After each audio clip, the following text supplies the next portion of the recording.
नमस्कार, स्वागत है आपका। मैं हूं आपके साथ सुमित गुप्ता। एक तरफ जहां करौली हिंसा के बाद कई जिलों में प्रशासन ने शांति बनाए रखने के लिए धारा 144 लगा रखी है, वहीं रामनवमी पर भरतपुर से एक खूबसूरत तस्वीर सामने आई है। दरअसल रामनवमी के शुभ अवसर पर विश्व हिंदू परिषद ने शोभा यात्रा निकाली, जिसका मुस्लिम समुदाय के लोगों ने भव्य स्वागत किया। विश्व हिंदू परिषद के पदाधिकारियों को माला और साफा पहनाकर स्वागत किया गया। वहीं झांकियों पर पुष्प वर्षा की गई। मुस्लिम समुदाय के लोगों ने कहा कि हम सभी को मिलजुल कर त्योहार मनाना चाहिए।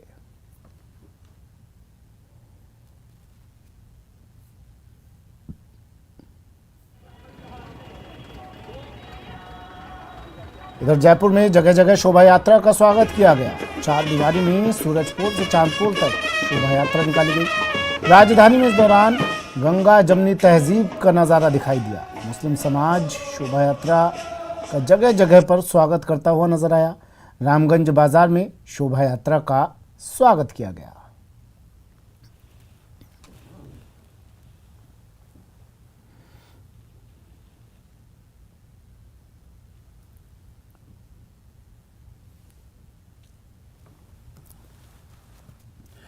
आज पूरे देश में श्री राम जन्मोत्सव का महापर्व रामनवमी हर्षोल्लास के साथ मनाया जा रहा है।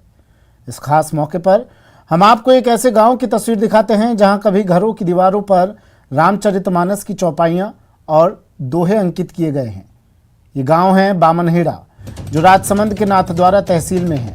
गांव के लोगों का कहना है कि इसका उद्देश्य युवा पीढ़ी को अपनी संस्कृति और धर्म से जोड़े रखना है।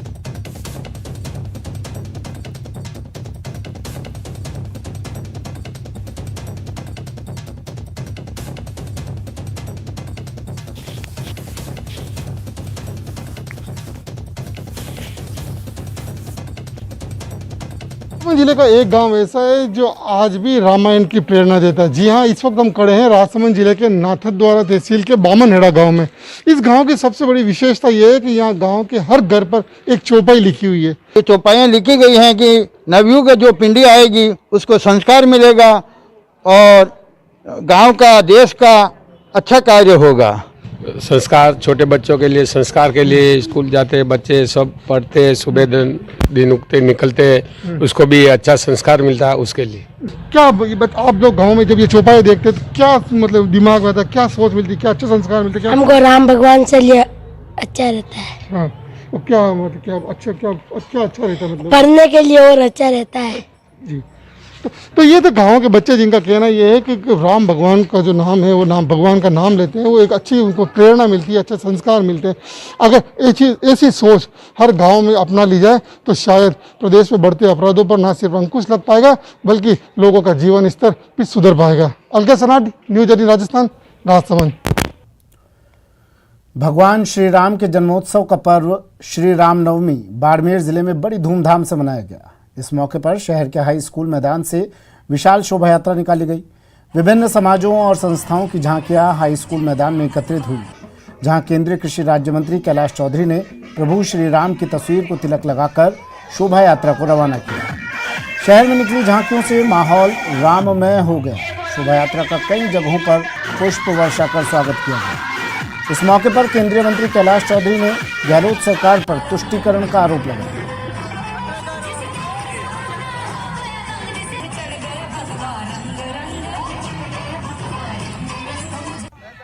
राजस्थान के अंदर जहाँ तक सरकार का सवाल है, राजस्थान की सरकार तुष्टीकरण की नीति करना चाहती है, वो वोट बैंक की राजनीति करना चाहती है। एक विशेष वर्ग को खुश करने के प्रयास के अंदर कैसे निर्णय ले रही है। वहाँ उनके रामनवमी पर जहां बीजेपी कांग्रेस पर तुष्टीकरण का आरोप लगा रही है, वहीं कांग्रेस सरकार में खाद्य एवं नागरिक आपूर्ति मंत्री प्रताप सिंह खाचरियावास ने आज रामनवमी पर अपने सरकारी आवास पर राम दरबार सजाया। खाचरियावास ने केसरिया साफा पहनकर परिजनों के साथ भगवान राम की पूजा अर्चना की। इस मौके पर उन्होंने कहा कि राम सबके हैं। बीजेपी वोटों के लिए राम के नाम का इस्तेमाल करती है। उन्होंने स्वयं को राम का वंशज बताया। प्रदेश के कई शहरों में धारा 144 लगाने के मुद्दे पर उन्होंने कहा कि आरएसएस जैसे शरारती तत्वों को लेकर धारा 144 लगानी पड़ी है।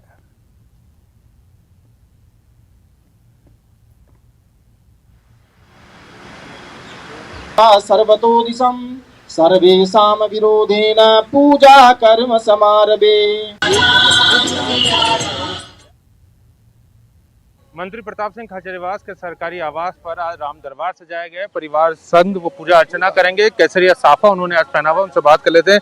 तो रामनवमी की सबसे पहले आपको शुभकामनाएं। आज पूजा अर्चना आप कर रहे हैं, क्या संदेश देना चाहते हैं? तो राम जी की पूजा तो पूरी दुनिया में हो रही है। ऐसी कोई जगह नहीं जहाँ राम जी की पूजा नहीं हो रही है। सब जगह राम जी की पूजा हो रही है।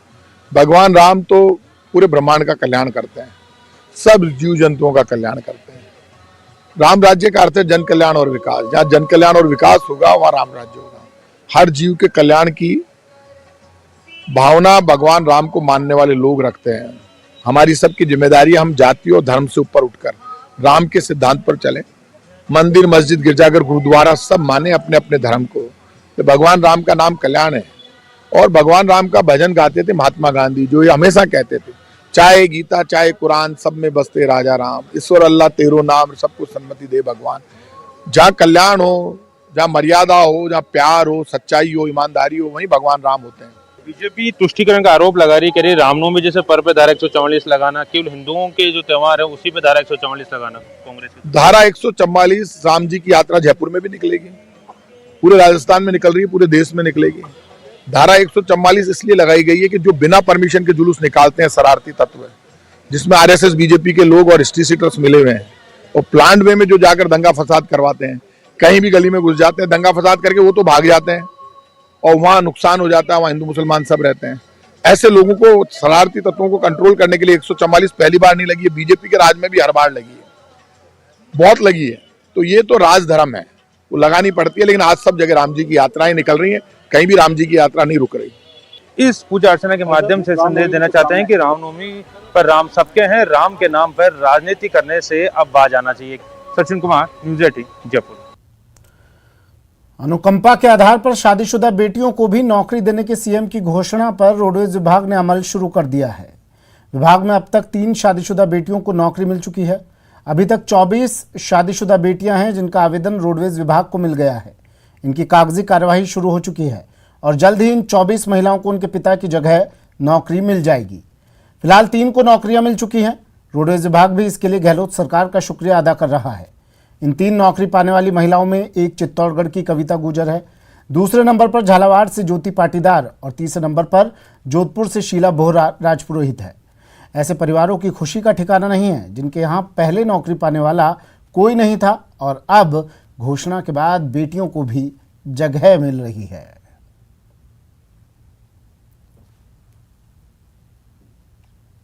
मेरे फादर की डेथ 10/1/2019 को हुई थी। उसके बाद मैंने आवेदन किया था, पर मैं शादीशुदा होने की वजह से मेरी फाइल खारिज कर दी गई थी।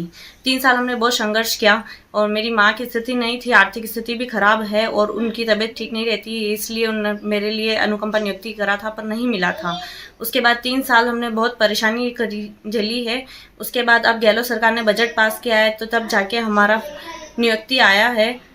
उसके लिए गहलोत सरकार को बहुत बहुत धन्यवाद और आगे ऐसे सरकार हमारा भला करती रहे। मुख्यमंत्री अशोक गहलोत के विजन के अनुरूप राजस्थान रोडवेज ने महिलाओं को मर्तक आश्रित की नौकरी में अब विवाहित महिलाओं को भी नौकरी देने का निर्णय लिया और कल ही हमने 3 महिलाओं को जो शादीशुदा हैं उनको एज ए मर्तक आश्रित के रूप में नियुक्ति दी है। ये राजस्थान में पहली नियुक्ति है जो मर्तक आश्रित के रूप में दी गई है। और अब बात जयपुर की, जहां कबड्डी खेल का चलन बीते कुछ समय से बढ़ रहा है। यहां चल रहे कबड्डी के सरकारी सेंटर पर खासी भीड़ देखने को मिलती है। कई खिलाड़ी प्रो कबड्डी से लेकर अंतर्राष्ट्रीय स्तर पर अपना नाम रोशन कर चुके हैं, लेकिन आवासीय व्यवस्था नहीं होने के कारण खिलाड़ियों में ज़रूर निराशा है। जयपुर के 40 से 50 किलोमीटर दूर से खिलाड़ी यहाँ प्रशिक्षण के लिए तो आते हैं, साथ ही राज्य के 15 से ज़्यादा जिलों के खिलाड़ी यहाँ पर कबड्डी के खेल में अपना प्रशिक्षण ले रहे हैं। यूँ तो कबड्डी के बढ़ते क्रेज़ के कारण कई निजी सेंटर भी शुरू हो चुके हैं, लेकिन इस सेंटर से निकले खिलाड़ियों की सफलता ने सबको आकर्षित किया है। अंतर्राष्ट्रीय स्तर पर खेल चुके और प्रो कबड्डी लीग में नाम रोशन कर चुके नवनीत गौतम, राजूलाल चौधरी, शालिनी पाठक, सचिन, महेंद्र ढाका, महेंद्र सिंह, प्रदीप, ब्रजेश, राजेश, कमलेश भी इस सेंटर से जुड़े रहे और अभ्यास कर चुके हैं। ये सेंटर एक्चुअल में शुरू से फेमस रहा है पहले कई इंटरनेशनल खिलाड़ी यहाँ से निकले और आज भी कई प्रो कबड्डी में इंटरनेशनल खिलाड़ी रेगुलर यहाँ से निकल रहे हैं। हाल ही की अगर बात करते हैं सीजन प्रो कबड्डी 8 की, तो उसमें से हमारे यहाँ से 6 बच्चे अभी पार्टिसिपेट किए। तो अलग अलग डिफरेंट और उनका परफॉर्मेंस भी बहुत अच्छा रहा है। प्रैक्टिस सुबह मॉर्निंग में 7 बजे से 10 बजे तक फिजिकल होता है, स्पीड वर्कआउट होता है, अलग अलग शेड्यूल है। बुधवार को सुबह गढ़ जाते हैं और शनिवार को ये नारगढ़ है, लॉन्ग इंडोर रेस हो जाता है यहाँ पे, और अलग अलग शेड्यूल है इसके स्पीड वर्कआउट के लिए। यहाँ पे बहुत अच्छी प्रैक्टिस चल रही है, हमारे कोच साहब बहुत अच्छी प्रैक्टिस कराते हैं। कबड्डी खेलना चाहते हैं, करियर कबड्डी में बनाना चाहते हैं, कबड्डी अच्छी हमारे के लिए। खिलाड़ियों से मिलेंगे, उनकी समस्याएं भी नोट करेंगे, सरकार तक पहुंचाएंगे भी। और आप देख रहे हो कि सरकार की सोच सकारात्मक है। हमारे माननीय मुख्यमंत्री अशोक गहलोत जी जिस तरह से खेलों में उन्होंने किया है, राजस्थान में खिलाड़ियों को सरकारी नौकरियां जिस तरह से दी, आउट ऑफ टर्म पॉलिसी में भी दी। ईआरसीपी को लेकर सियासी तनातनी जारी है। अब एक बार फिर जलदाय मंत्री महेश जोशी ने केंद्रीय जल शक्ति मंत्री गजेंद्र सिंह शेखावत पर निशाना साधा है। साथ ही गजेंद्र सिंह शेखावत से सवाल भी पूछा है। महेश जोशी ने ट्वीट कर पूछा है कि माननीय केंद्रीय जल शक्ति मंत्री श्री गजेंद्र सिंह शेखावत से राजस्थान की जनता पूछ रही है बड़ा सवाल। श्रीमान, राजस्थान की जनता के हित में आप ईआरसीपी प्रोजेक्ट का राष्ट्रीय प्रोजेक्ट के रूप में शिलान्यास कब करेंगे? यही नहीं, महेश जोशी ने चेतावनी भी दी। महेश जोशी ने लिखा कि अगर केंद्र सरकार ने ईआरसीपी प्रोजेक्ट को राष्ट्रीय प्रोजेक्ट का दर्जा देकर शिलान्यास कार्यक्रम जल्द घोषित नहीं किया तो गंभीर पेयजल समस्या से जूझ रहे पूर्वी राजस्थान के निवासियों को साथ लेकर इस प्रोजेक्ट को राष्ट्रीय प्रोजेक्ट का दर्जा दिलवाने के लिए जल्द ही संपूर्ण पूर्वी राजस्थान में बड़ा अभियान शुरू किया जाएगा और आवश्यकता पड़ी तो बड़ा आंदोलन खड़ा करने से भी इनकार नहीं किया जा सकता। केंद्रीय मंत्री गजेंद्र सिंह शेखावत जी, आपको अपने अलोकतांत्रिक, अशोभनीय और असत्य वचनों के कारण अगर नैतिक रूप से इस्तीफा देने से बचना है तो प्रदेश की जनता और ब्यूरोक्रेसी से बड़ा दिल दिखाते हुए सार्वजनिक रूप से माफी मांगनी चाहिए और राजस्थान की जनता के हित में ईआरसीपी प्रोजेक्ट को राष्ट्रीय दर्जा दिलाने के लिए जल्द से जल्द शिलान्यास का कार्यक्रम घोषित करना चाहिए।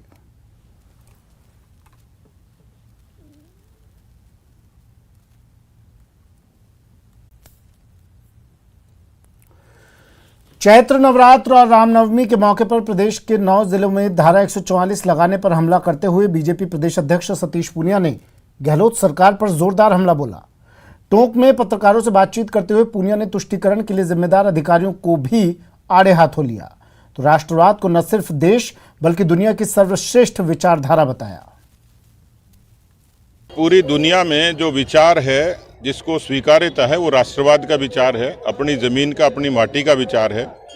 कांग्रेस ने इस विचार को कभी अपनाया नहीं। कांग्रेस को सत्ता की भूख थी, इसलिए देश का विभाजन करवाया, सत्ता पे काबिज रही, आपातकाल लगाया, अनुच्छेद 356 का दुरुपयोग किया और श्री राम जन्मभूमि में अड़चन पैदा की, कश्मीर में 370 खत्म नहीं की। और जब देश बदलने लगा तो एक ध्रुवीकरण हुआ और उसके कारण कांग्रेस पार्टी पूरे कश्मीर से कन्याकुमारी तक और कच्छ से लेकर कोहिमा तक नक्शे से गायब हो गई कि 9 जिलों में 144 लगाई और उसमें ये और कहा है कि कोई धार्मिक नारे नहीं लगा सकता, धार्मिक चिन्ह का उपयोग नहीं कर सकता। तो ये भारत है, राम की धरती है, भारत माता की धरती है, यहाँ नारे भी लगेंगे, चिन्ह का प्रयोग भी होगा। इसलिए अशोक गहलोत की कोई ताकत नहीं है कि जो 144 लगाकर लोगों की भावनाओं को रोक सके। तुष्टीकरण के नाम पर इस समाज में भेद पैदा करने की कोशिश की तो वो तमाम लोग जो इस तरीके के राजस्थान की शांति को भंग करना चाहते हैं, राजस्थान की तरक्की को रोके बैठे हैं, भ्रष्टाचार का जिन्होंने पहाड़ खड़ा किया, तो वो सब लोग दोषी हैं, उनको निश्चित रूप से दंड मिलेगा ही।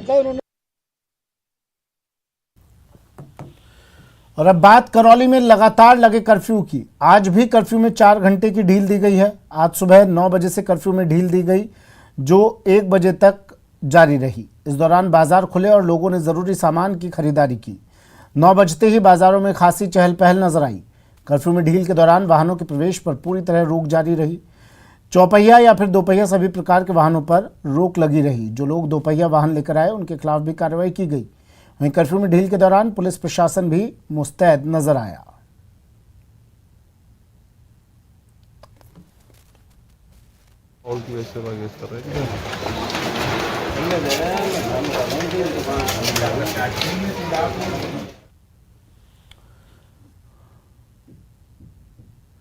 और अब बात पशु चिकित्सा कर्मियों के आमरण अनशन की, जो 28वें दिन भी जारी है। पशुपालन विभाग के कर्मचारियों ने पशु चिकित्सा निदेशालय के सामने अपनी मांगों के समर्थन में प्रदर्शन किया।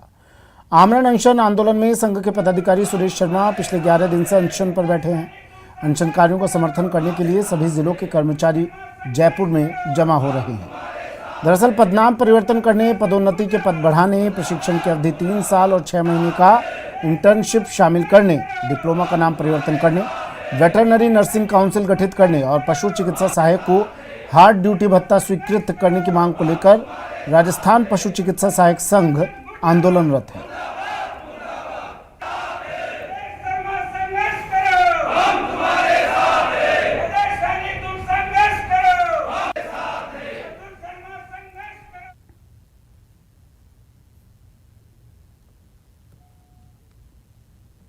पशु चिकित्सा कर्मियों की 11 सूत्री मांगों के लिए लगातार 28वें दिन आमरण अनशन जारी है। पूरे राजस्थान में राजस्थान सरकार के मंत्रियों से, जनप्रतिनिधियों से और विधायकों से जो है प्रदेश के मुख्यमंत्री जी को अनुशंसा भिजवाई जा रही है कि पशु चिकित्सा कर्मचारियों की 11 सूत्री मांगों का जल्द निराकरण हो। झालावाड़ में लगातार बदमाशों के हौसले बुलंद होते जा रहे हैं। आज जिले के सुनेल कस्बे में सुबह घर में अकेली देखकर दाऊदी बोहरा समाज की बुजुर्ग महिला के मुंह पर टेप चिपकाकर बदमाशों ने बंधक बना लिया और सोने की चूड़ियां लूट ली और मौके से फरार हो गए। सोने की चूड़ियां लूटने के दौरान बदमाशों ने बुजुर्ग महिला के हाथ पर चाकू से वार कर घायल भी कर दिया। वारदात के बाद लोगों में रोष है। वारदात की सूचना मिलते ही यूथ कांग्रेस विधानसभा प्रभारी इंदर सिंह सिसोदिया, कांग्रेस नगर अध्यक्ष रमेश पालीवाल पीड़िता के घर पहुंचे और घटना का जायजा लिया। बाद में पीड़िता के साथ सुनेल पुलिस थाना पहुंचकर एफआईआर दर्ज करवाई।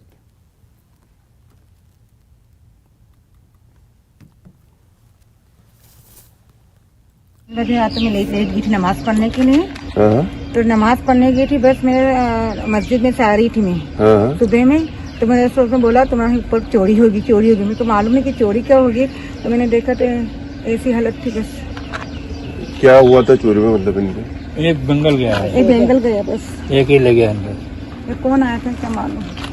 आज बोरा समाज का मेरे सुबह फोन आया रमेश जी पालीवाल और हम दोनों के पास कि ऐसी हमारे यहाँ गली में चोरी होगी।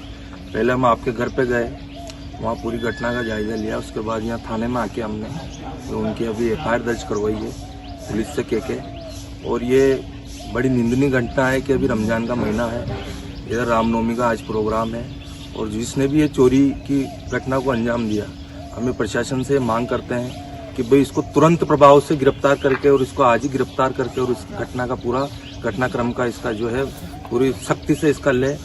बांसवाड़ा में चोरों ने एक वकील के घर जमकर उत्पात मचाया। मामला खमेरा थाना क्षेत्र के घाटोल कस्बे का है, जहां खिड़की तोड़कर घर में घुसे चोरों ने 5 लाख के गहने और 15,000 कैश चोरी कर लिया और भागने लगे। इसी दौरान वकील जिनेंद्र कोठारी की नींद खुल गई और उन्होंने भागते हुए चोरों को ललकारा। उन्होंने एक चोर को पकड़ लिया और शोर मचाया, जिसे सुनकर पास के कमरे में सो रहा बेटा भी बाहर आ गया। दोनों ने करीब 3 मिनट तक चोर को पकड़े रखा, लेकिन इस बीच चोर के साथी वापस आ गए और दोनों बाप बेटों पर पत्थरों से हमला कर दिया। चोरों ने अपने साथी को दोनों के चंगुल से छुड़ा लिया और सारा सामान लेकर फरार हो गए। घायलों के सिर पर टांके भी आए हैं। वारदात की सूचना पर पुलिस ने मौका मुआयना किया और मामला दर्ज कर लिया है।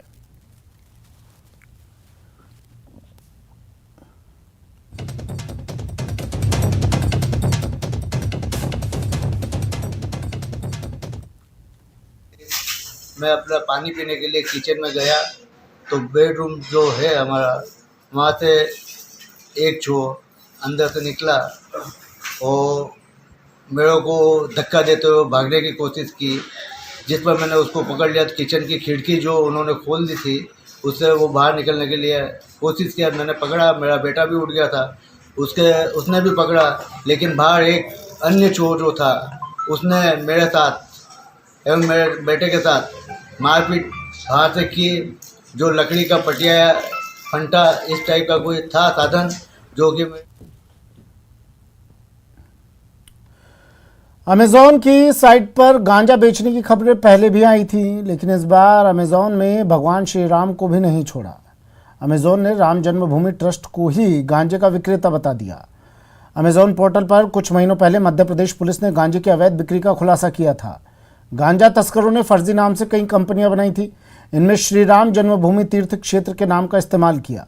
साथ ही बदमाशों ने श्री राम जन्मभूमि मंदिर निर्माण ट्रस्ट के नाम से फर्जी अकाउंट भी बनवाया और उसे खाते से लेन देन भी किया। लेकिन अफसोस की बात है कि अभी तक आरोपी पुलिस की गिरफ्त से दूर हैं। अखिल भारतीय व्यापार संघ ने इस पर खासी नाराजगी जताई है। व्यापार संघ के अध्यक्ष बीसी भरतिया और प्रवीण खंडेलवाल का कहना है कि कई बार ध्यान दिलाने के बाद भी मध्य प्रदेश पुलिस ने इस पर सख्त एक्शन नहीं लिया है। अमेजोन के पोर्टल पर गांजा बेचने के लिए कई फेक कंपनियां बनी हुई हैं, जिनका अमेजोन ने वेरिफिकेशन भी नहीं किया। ये फर्जी कंपनियां श्री राम जन्मभूमि तीर्थ क्षेत्र के नाम से फर्जी अकाउंट का इस्तेमाल कर रही हैं, जिनमें अवैध लेन देन हो रहा है। व्यापार संघ ने मध्य प्रदेश के मुख्यमंत्री शिवराज सिंह चौहान और गृह मंत्री नरोत्तम मिश्रा से मामले की गंभीरता से लेने का आग्रह किया। साथ ही बदमाशों को जल्द पकड़ने की मांग की है।